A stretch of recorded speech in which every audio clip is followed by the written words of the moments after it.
Bon, du coup, notre dernière vidéo avant demain, donc le 31 décembre 2020. D'ailleurs, la vidéo qui sortira demain, c'est une vidéo que j'ai enregistrée le 31 décembre 2019. Donc, que je venais d'apprendre pour l'ex-maladie. C'est une vidéo, enfin, je t'encourage à la regarder de toute manière. Dans cette vidéo, je mets un petit peu mes tripes sur la table, tout comme je suis en train de le faire aujourd'hui, en ce moment, comme je suis en train de le faire durant cette semaine. Je te parle de choses que très peu de personnes sont au courant. Ça se compte sur les doigts d'une main, en fait. Mais voilà, des personnes l'ont remarqué, des personnes m'ont envoyé des messages de bienveillance, etc. Et je tiens à les remercier. Bref, revenons à nos moutons. Et nos moutons, dans cette vidéo, ça va être quelles sont les leçons que j'ai apprises de cette maladie. Alors, c'est des leçons, tu vas peut-être voir ça d'un côté négatif. Peu importe, mais c'est moi, c'est mon expérience, c'est comme ça que je l'ai vécu. Et la première des leçons, c'est que tu ne dois compter que sur toi. Personne ne t'aidera autant que toi, tu t'aideras toi-même. Alors oui, tu peux te faire soutenir par des personnes, et je t'encourage vivement à le faire si jamais tu as un souci de ce genre-là. Chose que j'aurais aimé avoir. J'aurais aimé avoir du soutien, je ne le cache pas. Hein. Mais tu le vois sur mes vidéos depuis presque un an, je suis seul.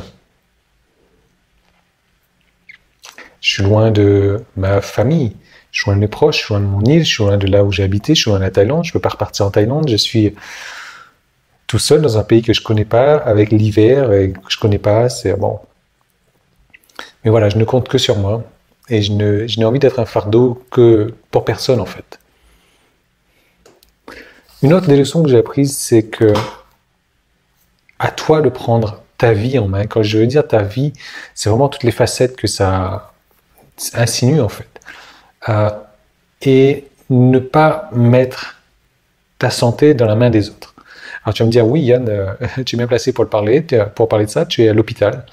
Oui, alors j'ai cherché à me guérir naturellement et ça avait marché jusqu'à cette truc pulmonaire, j'ai même plus le mot là, où là j'ai dû me faire hospitaliser. Donc oui, je suis pas en train de dénigrer le côté hospitalier, les soins, etc. D'ailleurs non, c'est sans doute ça qui m'a sauvé la vie, on en a besoin. Mais je travaille avec les médecins. C'est pas le médecin qui travaille sur moi. D'ailleurs, les médecins sont surpris des résultats. Je suis toujours en vie. Déjà, ça ne peut que les surprendre. Mais j'ai des temps de réponse qui battent tous les records, en fait. Parce que, ouais, j'ai décidé de prendre ma santé en main, parce que, oui, j'ai décidé de ne pas donner mon choix de vie ou de mort à une personne, à un médecin. Troisième des leçons, enfin, une autre leçon, c'est même pas classé par ordre, peu importe, c'est que tout est possible. Tout est possible quand on le veut vraiment. Et même de défier la science. Et je suis pas la seule personne à te dire un truc comme ça, quoi. C'est que dès lors que tu veux quelque chose, regarde sur YouTube, regarde le nombre de miracles qui arrivent sur YouTube. C'est les gens qui ont décidé de se prendre en main et qui ont décidé de compter sur eux. Et tout est possible.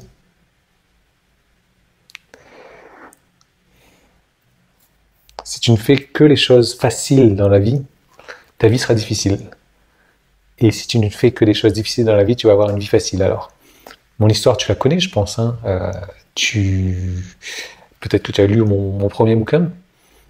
Mais ouais, ma vie n'a pas été facile et je pense que toutes les étapes, tous les obstacles que j'ai eus au cours de ma vie m'ont préparé psychologiquement, mentalement, physiquement à passer avec succès cette expérience.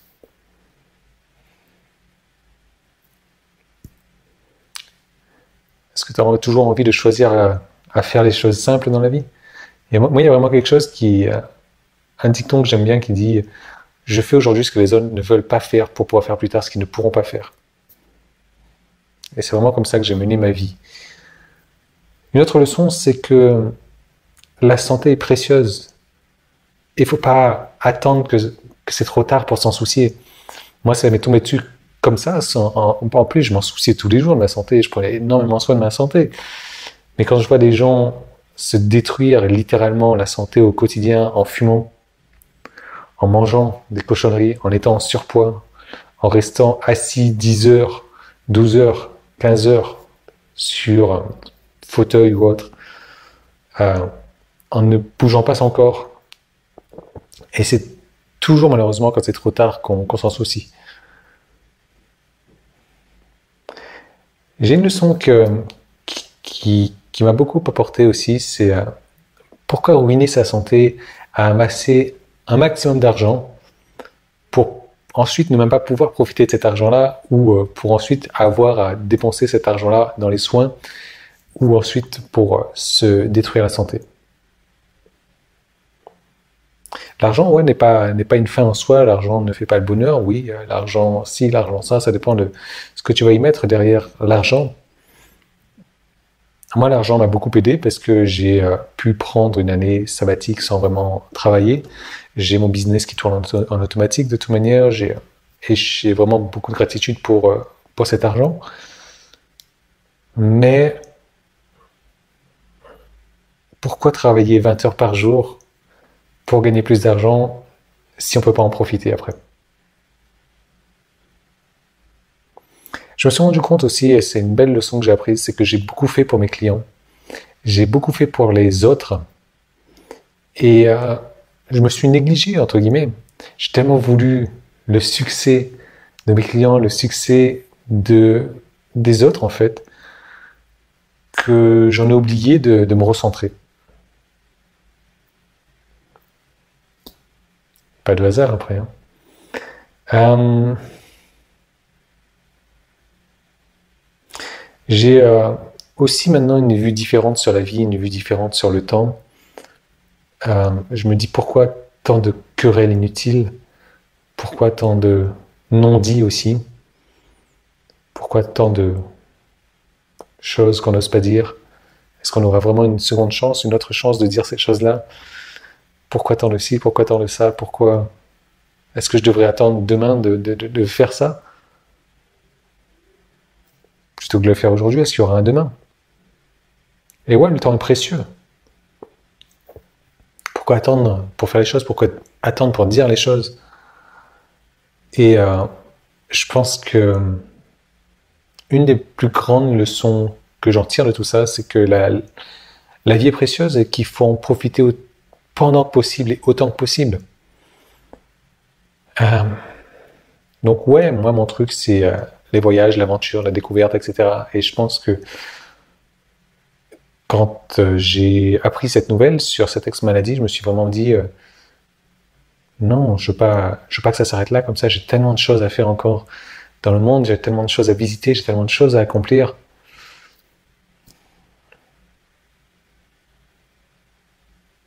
Et c'est ce que j'ai fait. Tu as pu me suivre tout au long de cette année là. Bon, mis à part les 4 derniers mois où je suis bloqué sur Lyon, mais j'ai bougé, j'ai profité de ma vie. J'ai pas voulu attendre d'avoir 65 ans, ou je sais même pas c'est quoi l'âge de la retraite. Alors aujourd'hui, j'ai fait un choix.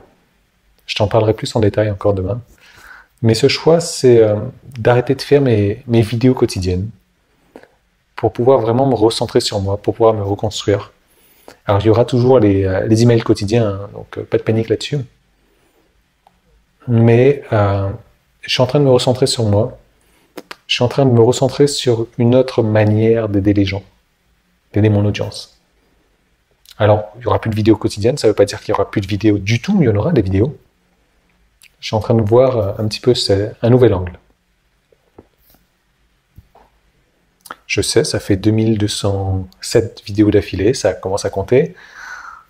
Mais je crois qu'il y a une fin à tout, et je crois que cette année, c'est l'année de la reconstruction. Et autant je me concentrais à aider les gens à gagner de l'argent, à être indépendant financièrement, autant je me recentrais sur autre chose, parce que c'est pas une fin en soi, c'est pas tout. Il y a d'autres choses plus importantes dans la vie. Et j'ai eu ma piqûre de rappel, et voilà, j'en tire mes leçons. Donc j'ai décidé de reconstruire, voilà. de croquer la vie différemment. Et je partagerai des vidéos régulièrement, j'en sais rien, je sais pas, tout au long de l'année prochaine. Et on fera un petit peu le suivi de cette évolution, le suivi de cette reconstruction du guerrier. Voilà. En tout cas, je tenais à te dire que le temps qu'on a passé ensemble au travers de cette vidéo, le temps qu'on a passé ensemble au travers de cette année, de peut-être toutes les années qu'on a passées ensemble, ça a été un plaisir pour moi. Si j'ai pu t'aider, c'est encore mieux. Mais je reviendrai encore plus fort et je t'aiderai encore mieux. C'est une affaire à suivre. En tout cas, donc tu découvriras la vidéo de demain où tu en sauras plus sur ce qui m'est réellement arrivé. Je te dis à très bientôt, ou peut-être pas, j'en sais rien. Prends soin de toi, prends soin de ta santé, prends soin des autres, prends soin de tes proches et arrête de te flinguer la santé. Pense à ceux qui se battent tous les jours en fait, qui n'ont pas cherché ça, qui ont cherché à avoir un mode de vie sain tous les jours. Qu'est-ce qu'ils pensent quand ils voient les autres se flinguer la santé sous leur nez comme ça? À méditer.